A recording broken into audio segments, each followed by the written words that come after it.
So with that, our next, we were going to have our keynote speaker. We're going to have invite Mr. Thomas Michelli to the stage here. Mr. Thomas Michelli, he is the acting Deputy CIO for Cybersecurity for the Defense Department. He just took over the role here, and we're really excited to have him to get some of his perspectives on the direction that cybersecurity is going within the Defense Department. I mean, he oversees a budget of up to a program of up to $8 billion, and really he's going to be the guiding post for where Defense Department goes in terms of some of these cybersecurity initiatives and programs going forward. So we wanted to invite him here. He has a presentation to talk about some of those priorities and some of those initiatives that he's going to be working on. So I want to give the floor to him. He has the U.S. Coast Guard lanyard, very proud of his time before coming over to DoD, working as a CIO for the U.S. Coast Guard and the sea service there. So with that, I will hand the floor over to Mr. Michelli. Thank you very much. I'm really happy to be here today on behalf of Secretary Mattis, Secretary Shanahan, my boss, Mr. Dana Deasy, the DoD CIO. And when I got the opportunity to speak, they said, "You're going to be doing a keynote." And I said, "Okay, I've never done a keynote before," so I looked it up. And the definition on dictionary.com of a keynote is music, the note or tone on which a key or system of tones is founded. My mom said I'm the only Italian who can't carry a tune, so I'm not going to sing. The main idea or central principle of a speech, program, thought, or action, that might be worthwhile to talk about, or the policy line to be followed as by a party in a political campaign that is set forth authoritatively in advance by an address or other formal announcement. I really can't get in the political realm from where I sit in the Pentagon. They say that's a no-no for me. So I'm going to follow on the main idea, central principle of a speech, program, of thought, etc. And the first theme of what we're doing in the Department of Defense is, you'll see here shortly, a thing called partnership. We realize that we cannot do our mission to uphold the Constitution and perform national security without a partnership of intergovernment, whole of government, and international and coalition partners. So when I talk to you, the theme is, I'm going to talk to you about some of the things that we want to do. In fact, we had a big discussion, and you heard before about describing outcomes, and look to you, whether you're in government or in industry, to help us figure this stuff out. So the theme today is cyber resilience, and back to that definition. So dictionary.com is my friend, and it just so happens it rhymes a lot with the Department of Defense definitions for cyberspace and cyber resilience. And it's really simple. Cyber resilience is defined the ability to continuously deliver the intended outcome, there's that word outcome again, despite adverse cyber events.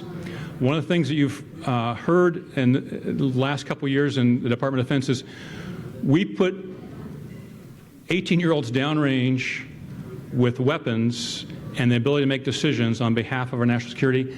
It's all about risk and risk management and the amount of risk we take there at the pointy end of the spear. Sometimes we don't feel so willing to take that kind of risk back here.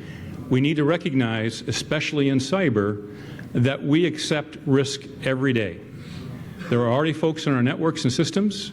There are systems that we're just now coming to rationalization with, interindustrial control systems, SCADA, and what people think is non-traditional IT systems, weapon systems. We have to learn to understand the risk, be risk aware, and manage the risk, and fight through the risk. So the theme is, and everything that we're going to be talking about on priorities for the department, is how can we manage risk, fight through risk, and ensure we have the right amount of risk to ensure cyber resiliency for the department's missions, for the desired outcomes. So what are the outcomes? Ends, ways, and means of strategy. The National Defense Strategy was just published. Again, we don't know it all in the department. We know what we need to do and what we want to do, but how we do that, we're looking to our partners. So if you've not read the National Defense Strategy, I highly encourage you to do that, because we're focusing all our efforts and, more importantly, many of our dollars to the priorities set out in Secretary Mattis's National Defense Strategy. Soon to be published, I would say in weeks, is the cyber strategy that supports the National Defense Strategy, and then shortly after that, we'll publish the Cybersecurity Strategy. All these things are mutually supportive. Another place you can look at where we're looking for outcomes, we're describing the effects that we want to do and the operations that we want to do. Joint Publication 3-12, Cyber Operations, was just recently republished and refreshed. So again, looking to help the nation, Department of Defense, go out and look at these key documents on how you can help us. It very much describes what we need to do and what we're trying to do. So we'll go to the slideshow here. We talked about Secretary Mattis's priorities. They're outlined in the National Defense Strategy. The COO, Mr. Deasy, has come on board and started laying down how we're going to be able to support those priorities. Let me see. And what we've done is we've a very powerful, hopefully, diagram. Everything we do is focused on the warfighter. Everything we need to do, again, we talked about that person on the pointing of the spear, whether they're overseas, they're fighting contingency operations, or in the National Defense Strategy talking about the rise of great nation states and competitive powers, or we're doing defense support to civil agencies back here on the homeland. Again, everything that we need to do within the law and authority to support the whole of government effort in cyber. We talked about fostering partnerships, and this is not only across U.S. government, but with our industry partners, you out there, and our international partners. And then enact reforms to maximize the efficiency and to capture dollars that we can put towards those high priorities of the Secretary and Mr. Deasy, CIO priorities supporting that. So in the middle, you got the warfighter. Immediately out of that is the 4 priorities for Mr. Deasy that he'll be working on, and that is cyber, that we talked about today, cloud, getting to the cloud as fast as we can, C3, command, control, and communications, our infrastructure there that underpins everything else that we're doing. And then the recognition, and you heard it before in the previous panel too, artificial intelligence, machine learning. What's happening today in the cyber realm is happening so fast, we have to have a way to respond in milliseconds. AI also across the spectrum of warfare. Artificial intelligence will help us provide lethality. And this goes back to the 4 inner CIO priorities support the outer lines of effort or priorities that are outlined in the National Defense Strategy. And those are partnerships, lethality, and then reform.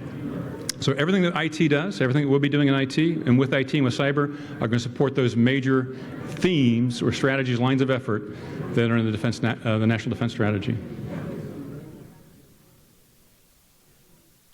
So the key focus areas, how we're doing this. Notice if you look back in the National Defense Strategy, it talks about we're in competition every day, and how do we increase our competitive edge over adversaries. So that's the x-axis, did I get that right? And then on the other side is how cyber can support that. The more we do in cyber, how do we increase that competitive advantage? So enterprise cloud, we get in the cloud, it inherently provides a certain amount of resiliency.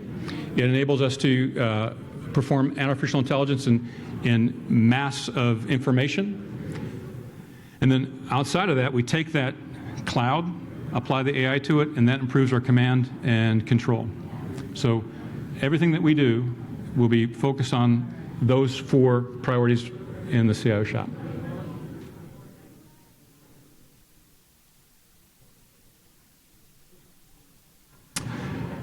So in cyber, one of the things that we did, we broke down each of those 4 priorities and said, what are the top things that we need to do? And we came up with a top 10 list. I can't go into it without exceeding the classification of this briefing, but just realize, yeah, we've got a top 10 list that we're working them down that provides us focus. One of the parts of the top 10 again is that C3 part, the command and control and communications piece. Fundamental to that is our networks, and Mr. Deasy again focusing on that warfighter across all the military department CIOs said we need to improve the resiliency of our networks, the capability and resilience of our networks and how we operate on those networks. So you see the components of the secure networks. We're working those into defining outcomes based on those components. And we want to go to, on your left, in the blue triangle, what we have today, C2 information networks, and we want to transition through enterprise cloud, other new technologies and capabilities to secure networks, having artificial intelligence on the information and actions that are going across those networks, whether they're our own or our adversaries, and to provide information and capability at the speed of relevance. So those are the themes that I wanted to put out to you. And again, as in partnership, whether you're in government or in industry, we're looking to you to help us achieve these outcomes.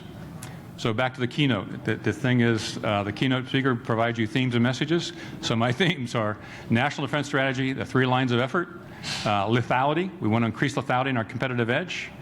We want to increase collaboration with our partners. And we want to build in reform to give best payback to the taxpayer and to provide the dollars that we get to the highest level of lethality to provide capability and outcomes for national security. So a little bit more granularity is within those components of secure networks, some of the things that we're looking at that we're looking both to industry to say what should these outcomes look like and what are the tools and ways and means to get there. We're talking a lot about comply to connect. If you don't know what's on your network, how can you anticipate the risk and where that risk may be coming from, and how do you fight through it? The cyber workforce. Everything we do in IT is people, processes, and systems. Without the right people, we can't operate those systems, and we can't do the processes correctly. And all the AI is all taking what humans do and automating. So we have to have smart people that can train the machines and put the rule sets and the knowledge base into the artificial intelligence. So how do we improve our cyber workforce? How do we capture and retain in the government? How do we partner best with industry and rest of government, whole of government, and international partners to get the cyber workforce that we need? Identity access management. Once we know what's on our network, how do we know who is on our network and where they're authorized to go? In the past, we would build individual stovepipes for systems. That's not very good for getting mass and to be able to apply artificial intelligence to get outcomes that we need across all of DoD data, which becomes information, which is a huge asset to us. How do we ensure that the right people get to the right places other than physical separation? So we're looking at role-based access, attribute-based access, next-generation identity, so that we know that when somebody says who they say they are, where they're going, we have high level of confidence that they are, and that's where they should be. And the last is application development. This is so many different aspects of application development. One right now is we have systems. In fact, last year it was the Grace Hopper Day, and if you don't know, Grace Hopper was an admiral in the Navy, and she was key in implementing software in the Department of Defense. And in celebration of that, the agency who feted her went out throughout the world and looked at the oldest software system currently in production. Anybody want to place a bet where it was? It was the Department of Defense and a system called MOCAS. Those of you contractors out there, you probably heard of MOCAS. It's a contracting system. So my point is, that probably wasn't designed with either security or cloud in mind, let alone networks in mind. So one of the things we need to do in software is we need to be much more agile in development. We need to think sec, dev, sec, ops. We need to start with security in mind. We need to develop and incorporate security as we move along, and then continue security throughout the operations of the deployment of that software. We need to look at how we can refactor it and make it cloud native software. And then also the software provenance. Who is doing the coding, what tools they're using doing the coding, and what they're doing the coding on. So those are a little bit more granularity, a little more specific than themes. So with that, hopefully I've succeeded. My keynote was to give you themes and messages, to pass along that we have a national defense strategy, and if you're looking to help us, that's the first place to look. Nested down underneath that are the CIO priorities of cyber, artificial intelligence, cloud, and C3. I gave you some specifics under the C3 piece, which were the Comply to Connect, Cyber Workforce, Identity Access Management, and Application Development. And now I'm here to take questions.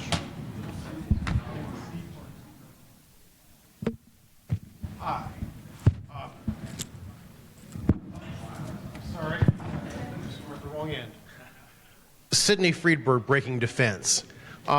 I want to ask about AI, because you hear a lot about that. Everyone's very excited about that. Doesn't certainly mean people actually really have that.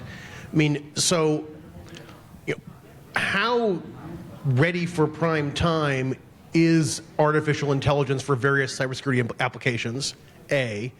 And B, does DoD, traditionally a very difficult customer for the IT sector, traditionally not too close to Silicon Valley, have the access to the people who have the AI that's ready for prime time? Okay, so Secretary Mattis realized that this is something that will enhance lethality, so he's placed strong emphasis on artificial intelligence, as you've probably seen in the media.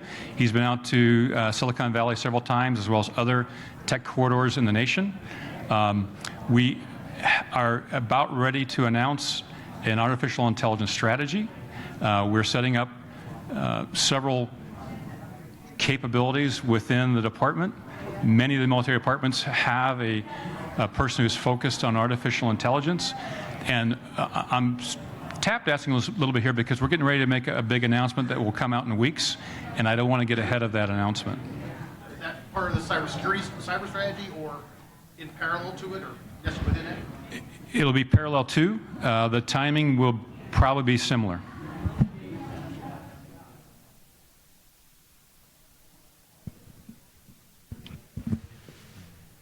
So watch this space.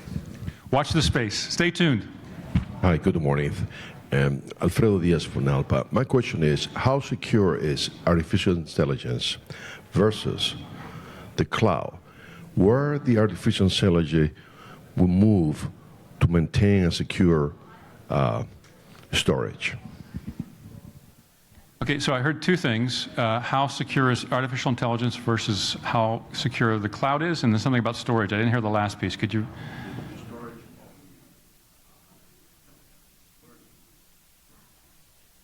Okay, so each of these things are each of these things will have inherent risk, and we need to be aware of the risk and still be able to move forward and use it to our purposes. So again, I don't have a good answer other than everything in life that we do will have risk. Artificial intelligence, if we define the outcome right, we have trusted partners to develop it, and are aware of the risks that we use when we implement it. I think it's going to be a fantastic tool, something we have to do. And as we move to implement artificial intelligence, we need to keep security and risk in mind. The cloud's the same thing, the same way. There's lots of inherent goodness to the cloud, lots of great security in the cloud. There's a lot of business reasons for commercial clouds to be that way. In private clouds, we are responsible for incorporating security when we build out the private cloud. Is it going to be perfect? In each case, again, it's not going to be perfect. We have to move forward, or else we'll lose competitive advantage. If you've read in the press, both China and Russia, our major competitors in the National Defense Strategy, are investing heavily in artificial intelligence. So we need to keep up, and we need to implement as well. As far as the storage, I'm going back to best practices. There's a compliance piece, there's an assessment piece, there's a rational piece where we need to do the risk assessment and look at all the controls that we have available to us and all the ways we have to mitigate risk to make an assessment whether or not secure for the purpose. I think I'm feeling I've danced around your question, but that's the best I can answer with what I understand.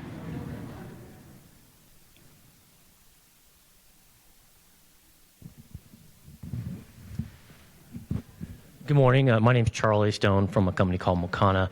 You mentioned earlier about weapon systems and SCADA, and you didn't say much more about it. Is there anything you can share about what DoD is looking for cybersecurity of things, those types of things? Yeah. So back to the comply to connect. One of the things is we're looking at how we allow weapon systems or SCADA systems that get networked are allowed to comply to connect, that they're up to date, that they're secure as best that we know them. We're working with industry partners to determine how we can do the risk assessment, risk awareness for industrial controls and SCADA and weapon systems, and then apply those to the systems. We have several initiatives within the department. One is with acquisition sustainment, which is a undersecretary level organization within the department that's working with DoD-CIO to do an assessment on how we best find the inventory, find the current state of play, and to apply the new technology we have available to secure them. You'll see a lot more work in this space. And I think you'll see a lot more work across government in this space.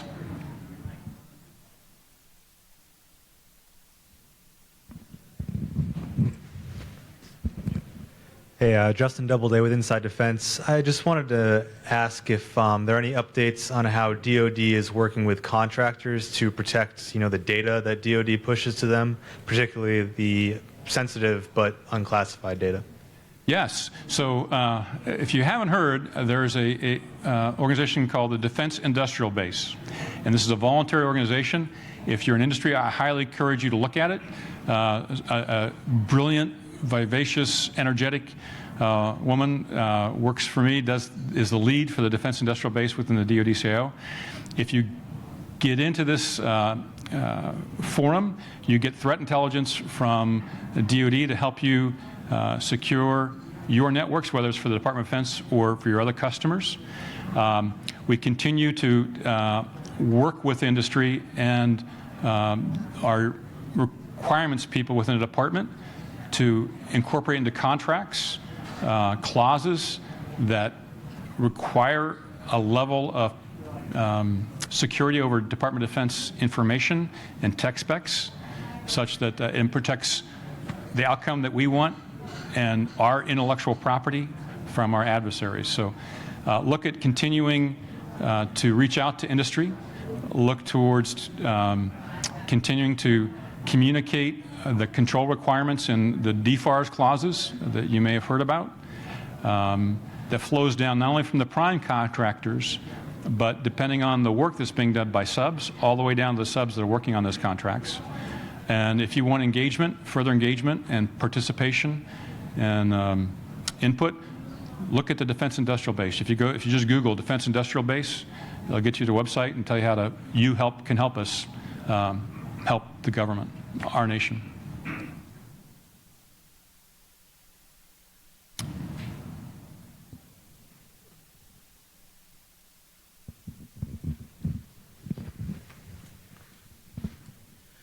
Thank you very much for coming out and speaking with us. You mentioned international partners being a pillar of both the defense strategy and the cyber strategy. I'm just curious if you can elaborate a little bit more about how international partners play a role and how they help or hurt and whatnot. Yeah. So if you note, when we go overseas for overseas contingencies, we don't go alone. So one of the things that we need to be able to do is keep encouraging our partners to look out on our common interests. And then on the IT side, how do we support that collaboration and operational warfight communication happen? So we work with many consortiums. If you've heard of the Five Eye, and that's UK, US, Canada, Australia, and New Zealand, how we can have networks and communication capabilities that enable us to communicate at a certain level. Then whether we're in Syria or Afghanistan, or we're supporting contingency operations, as an example, in Indonesia with the tsunami, how can we enable communications quickly, faster, smarter, better? So we do that by collaborating at different councils and committees. We set international standards, and then we and our partners build technology that meet those standards so we can ensure interoperability. And this goes back to the other things that we talked about. Once we build that system, how do we ensure comply to connect, that we know the right partners are on the network? How do we know that the identity access management's right, so once they get on the network, they have ability to get on that network and share the information that we've agreed to share? And then the applications. Again, how do we ensure applications that run in cloud-like environments that we can quickly stand up and stand down? So we seek partnerships internationally. And DoD, we reach out to DHS, FBI, and others in cyber. We have ongoing collaborative meetings. So in industry, this is one of the ways we reach out to industry, is get together and say, hey, this is our priority. You have a lot of smart ideas out there, a lot of good capabilities. How do you bring them to government? We shake hands and we work with you all to bring that capability to our nation.